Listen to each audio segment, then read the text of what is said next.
Salut à tous, très content de vous retrouver aujourd'hui pour une nouvelle vidéo. Ça faisait pas mal de temps que j'avais pas sorti. Voilà, moi de mon côté, j'étais en vacances.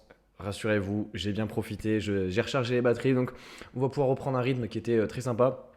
En tout cas, voilà, j'espère que voilà, vous avez bien kiffé votre été, que tout s'est bien passé de votre côté. De mon côté, c'était parfait. J'ai passé un super été. J'espère aussi que la reprise n'a pas été trop dure. De mon côté, bah, écoutez, ça va. J'ai pu investir, comme vous le voyez maintenant, dans un micro pour que ce soit quand même peut-être plus agréable pour vous. Voilà, j'ai lâché les sous, mais bon, au moins j'espère que la chaîne gagnera en qualité avec ceci. Pour la reprise, je voulais vous faire une vidéo assez simple. Trois actions suédoises qui me plaisent particulièrement et dont une d'entre elles n'est quasiment jamais abordée. Donc on va regarder ça ensemble. Trois actions que je surveille régulièrement, dont une que j'aimerais vraiment intégrer en portefeuille. On va regarder la première ensemble, c'est Investor AB. Donc Investor AB, qu'est-ce que c'est? Je vais vous mettre le rapport annuel. Donc Investor AB, c'est tout simple, c'est une holding suédoise qui est gérée par la famille Wallenberg. Donc ça fait quasiment 100 ans qu'elle est gérée par cette famille-là. Ils vont prendre des positions dans des entreprises qui ont une croissance organique intéressante à long terme. C'est surtout ça en fait, le maître mot de l'investissement, c'est ils cherchent d'abord des boîtes avec de la croissance organique. Donc ça se compose comment? Donc il y a à peu près, comme vous le voyez ici, 69% en gros du portefeuille qui est sur des compagnies cotées en bourse. Vous avez une autre partie qui s'appelle Patricia Industries. En gros, c'est du private equity, donc c'est des boîtes qui sont non cotées. Vous avez quand même 21%. C'est notamment cette partie-là où vous aurez les gains les plus importants à long terme. Et enfin, vous avez une prise de participation dans EQT qui est aussi un fonds d'investissement plutôt spéculatif et qui vont prendre des positions assez risquées mais elles aussi performantes. Et notamment donc dans le portefeuille des compagnies listées, vous avez surtout Atlas Copco et AB. Donc ces deux entreprises suédoises qui vont faire de l'industrie et ça c'est environ 50% du portefeuille. Donc c'est quand même intéressant de suivre ces deux boîtes-là vu que ça va quand même fortement jouer dans les résultats de Investor AB, puisqu'au total, en fait, ça va jouer pour quasiment 40% des résultats. Donc, c'est ces deux boîtes-là à surveiller. Au niveau des résultats et de la surperformance, donc, nous, ce qui est intéressant avec cette boîte-là, c'est pas du tout de regarder les bénéfices. On va surtout en fait regarder les capitaux propres et notamment un indicateur, mais qui n'est pas disponible sur tous les outils financiers, mais qu'on verra ici dans les rapports annuels, c'est la valeur nette ajustée des investissements. Donc, c'est vraiment cet indicateur-là. Mais de manière générale, on peut regarder aussi les capitaux propres qui sont beaucoup plus accessibles sur tous les outils financiers, les TradingView, etc. Au niveau de la performance du cours, comme vous le voyez ici, ils sont vraiment beaucoup mieux que les indices classiques. Donc là, ils vous ont mis l'indice suédois. Il y a une surperformance depuis 10, 20 et même 30 ans. En fait, la boîte fait quand même beaucoup mieux que les indices. Ils payent une partie en dividende. En fait, ils ne font pas de rachat d'actions. Ils vont vous verser une partie en dividende. Et comme vous le voyez ici, ils ont fait du 19% par an depuis 5 ans. Donc voilà, il y a clairement une grosse surperformance face à l'indice suédois qui fait du 15%. Et enfin, pour gérer tout ça, forcément, ils vous prennent des frais de 0,08%. Donc c'est quand même ridicule. Et ça fait du coup par rapport à la valeur nette totale des investissements, ça vous fait du 0,08%. Ça fait du 65 millions de dollars par an pour en gros rémunérer toutes les équipes. Donc c'est quasiment rien face aux 80 milliards de dollars d'investissement que eux possèdent. Voilà, donc c'est vraiment un business magnifique. Vous le voyez ici, en gros la famille Wallenberg détient 23% du capital et 50% des droits de vote, ce qui leur permet en gros d'être majoritaire à quasiment chaque décision. En bourse, on va regarder. Donc je vous ai mis le graphique de Berkshire Hathaway. Pourquoi? Pour vous dire qu'en gros, une holding, normalement, vous devez la payer à peu près une fois sa valeur comptable. Si c'est en dessous, tant mieux, c'est décoté. Si c'est au-dessus, c'est que vous payez une prime. Et en fait, pourquoi est-ce que, par exemple, sur Berkshire Hathaway, vous paierez une prime et pas sur d'autres holdings? Tout simplement parce que c'est Warren Buffett qui est à la tête et que derrière, en fait, vous avez 60 ans de surperformance du marché. Donc, voilà, Berkshire, c'est un peu le cas atypique, particulier, où vous paierez quand même une forte prime sur la valeur comptable, puisque là, en fait, vous la payez 1,6 fois la valeur comptable et vous regardez en arrière sur les 6-7 dernières années. La seule fois où vous la payez en fait une fois la valeur comptable, ben, c'était en cas de crise boursière et c'était vraiment au plus bas. Et là, vous la payez voilà, une fois la valeur comptable. Et donc, si on se met sur Investor AB, en général, voilà, vous la payez plutôt sur les 7 dernières années, une fois la valeur comptable. Et là, on note qu'il y a quand même un léger premium qui s'impose. On paye 1,14 fois. Donc, voilà, perso, moi, j'attendrais plutôt de revenir vers cette valeur symbolique des une fois la valeur comptable pour investir.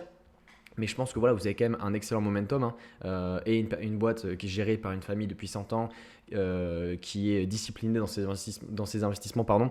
Forcément, ben voilà, vous avez un super momentum et dans une situation compliquée, ça peut se comprendre que vous payez une prime. De mon côté, voilà, je reste encore un peu sur le banc de touche. J'attends voilà, qu'il y ait quand même une opportunité pour prendre position et donc voilà, pour l'instant, je regarde. Deuxième boîte dont je voulais vous parler, celle qui est la plus connue je pense de vous tous, c'est Evolution AB. Evolution AB qui est juste une magnifique valeur. Globalement, voilà, vous avez une boîte qui a des marges d'EBITDA de 68%. Vous le voyez ici, hein, c'est juste monumental. Il y en a très très peu des boîtes qui ont une marge comme ça, à part Visa peut-être et des boîtes immobilières. Donc c'est juste exceptionnel. Pourquoi en fait il y a des marges aussi incroyables? Tout simplement parce que c'est que du logiciel et en plus de ça, ils sont leaders sur leur secteur. Donc voilà, ils peuvent imposer des marges, augmenter leur prix. Evolution AB, donc pour ceux qui ne connaissent pas, en fait, c'est une plateforme de jeux de ligne, enfin de jeux de casino en ligne. Donc voilà, ils ne vont pas du tout détenir de biens immobiliers, ça va vraiment être en ligne. C'est pour ça qu'il y a des marges aussi importantes. Le secteur des jeux de casino en ligne, des jeux de hasard, tout ça, c'est en croissance. Ils attendent une croissance en gros à 2 chiffres du secteur.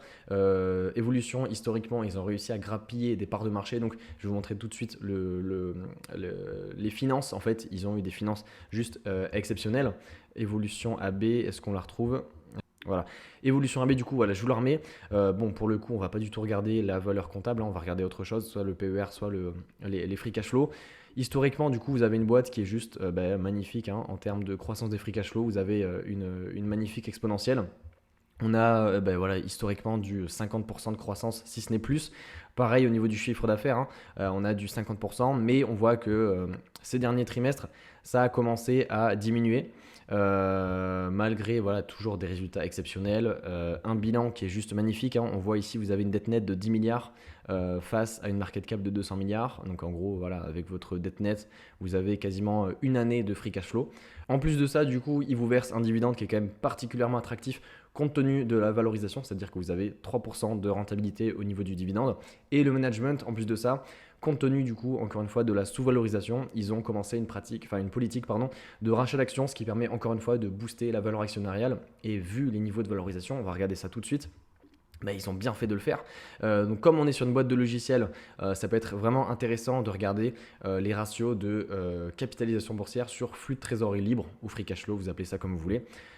Et vous allez voir tout de suite en fait que on paye cette entreprise-là sur des plus bas historiques.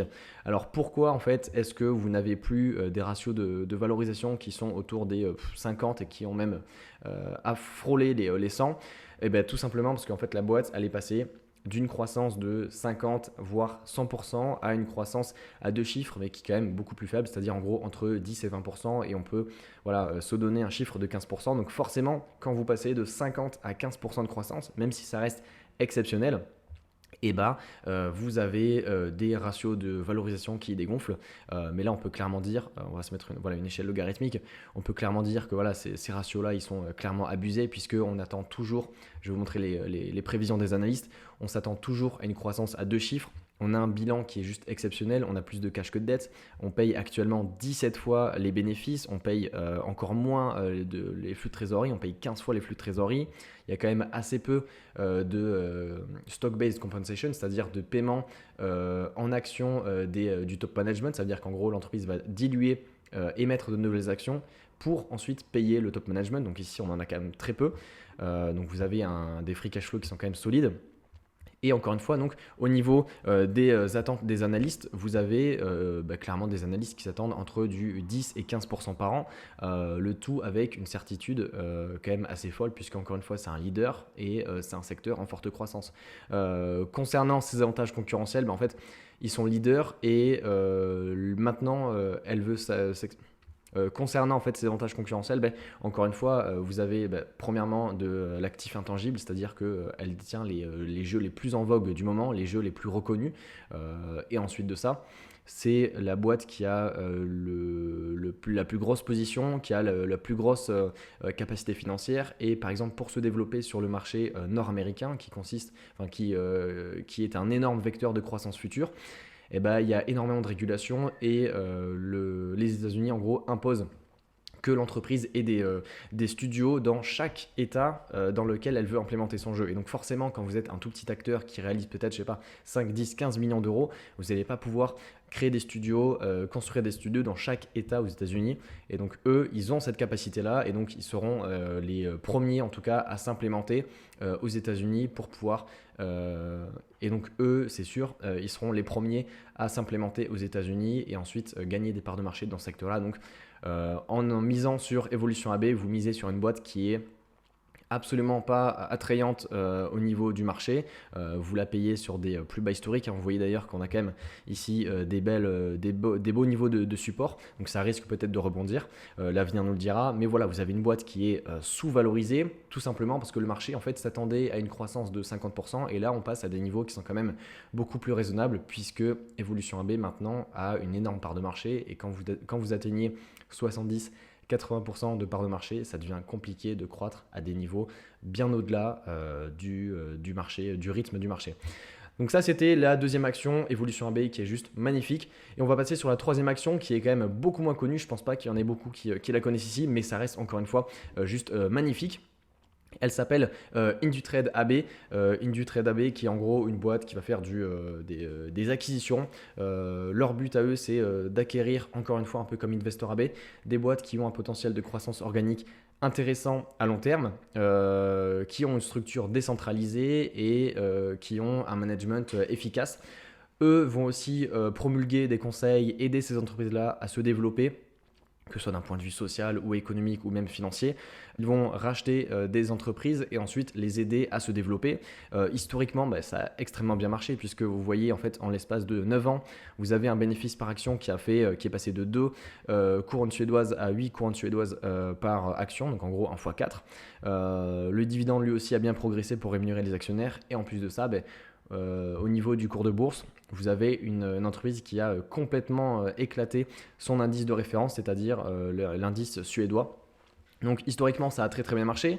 Eux, ce qu'ils cherchent, c'est des entreprises qui ont des marges d'EBITDA d'au moins 15% pour que ce soit ensuite que ça contribue du coup à l'amélioration des marges du groupe.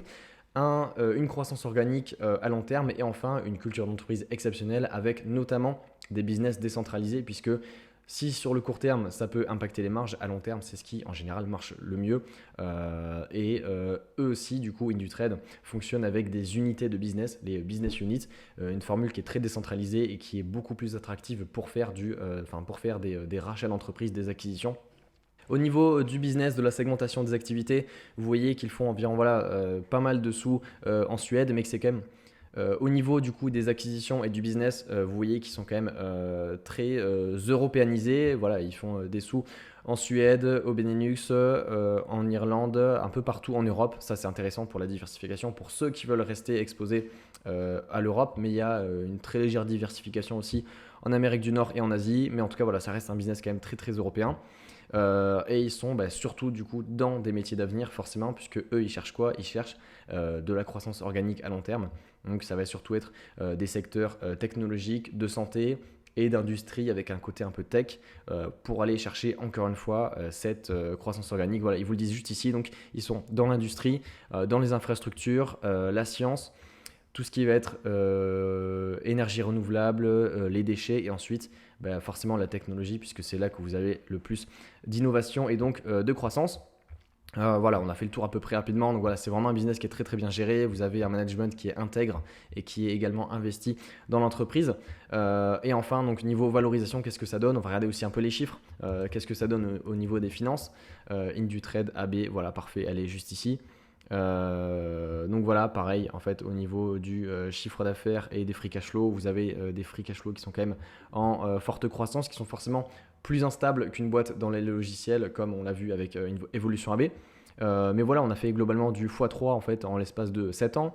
Au niveau du chiffre d'affaires, pareil, on a une croissance qui est encore une fois magnifique, due forcément aux acquisitions, puisqu'elle dépense énormément d'argent dans les acquisitions.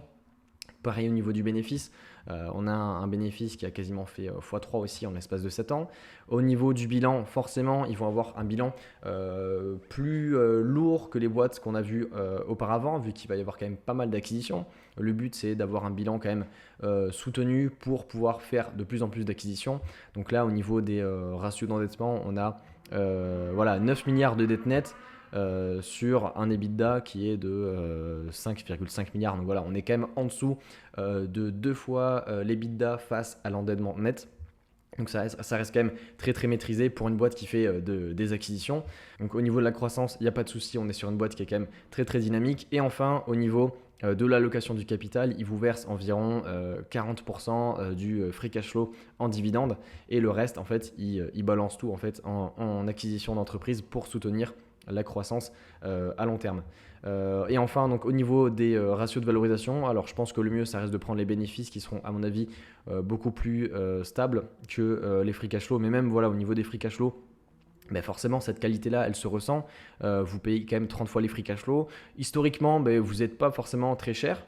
Maintenant, ben, ça reste des free cash flow, donc il y a quand même un effet stock et pré-gestion des créances qui peut être très favorable sur court terme. Donc c'est pour ça que c'est quand même plus intéressant de prendre le ratio cours sur bénéfice. Et au niveau du coup, voilà, du PER, en fait, vous êtes quand même assez élevé, hein, vous payez 40 fois les bénéfices, alors que ben, historiquement, on est plutôt sur une moyenne autour des 30-32 fois les bénéfices à peu près. Donc pour l'instant, de mon côté aussi, je reste sur le banc de touche, je regarde ça de loin, mais dans tous les cas, voilà, c'est sûr que ça reste un business magnifique, Indutrade, et c'est surtout une boîte très très peu regardée qui conserve un potentiel intéressant à long terme, puisque vous le voyez ici, elle a une market cap de 112 milliards de couronnes suédoises, et si on rapporte ça en euros, ben, en fait, ça fait tout juste 10 milliards d'euros, donc vous voyez bien qu'il y a forcément un gros potentiel encore à chercher. Il faut aussi savoir qu'en Europe, on a un marché qui est quand même très très fragmenté à cause notamment des barrières de la langue, des cultures, des formes, enfin, des juridictions, des lois différentes. Donc c'est un marché qui est très très fragmenté et donc ça permet à des boîtes comme Indutrade de racheter énormément d'entreprises et d'avoir un énorme pipeline d'acquisition. Voilà, c'était tout pour ces 3 entreprises-là. Un dernier point à regarder, c'est le taux de change entre la couronne suédoise et l'euro. C'est en fait un des principaux facteurs, moi, qui me dérange en fait dans le fait d'investir dans des boîtes suédoises. C'est que vous regardez en fait à long terme, vous avez quand même une certaine dépréciation de la couronne suédoise face à l'euro. Bon, après, forcément, là, on prend le point le plus haut, mais même voilà, sur 5 ans, vous avez quand même une monnaie qui se déprécie. Et ça, forcément, c'est à prendre en compte dans votre investissement. Il faut que vous soyez capable de ne pas non plus perdre beaucoup d'argent quand vous feriez la conversion en fait, couronne suédoise vers votre monnaie à vous. C'était tout pour ces 3 entreprises. J'espère que la vidéo vous a plu. Voilà, c'était un retour. On a survolé, hein, c'est pas de l'analyse hyper profonde, mais voilà, c'est pour vous donner ensuite des pistes, vous, d'entreprises à suivre. C'est franchement 3 entreprises magnifiques qui peuvent s'ajouter à votre watchlist sans aucun souci. 3 entreprises dans des secteurs différents.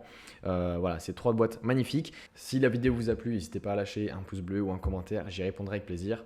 Et moi, je vous souhaite une bonne soirée. Salut!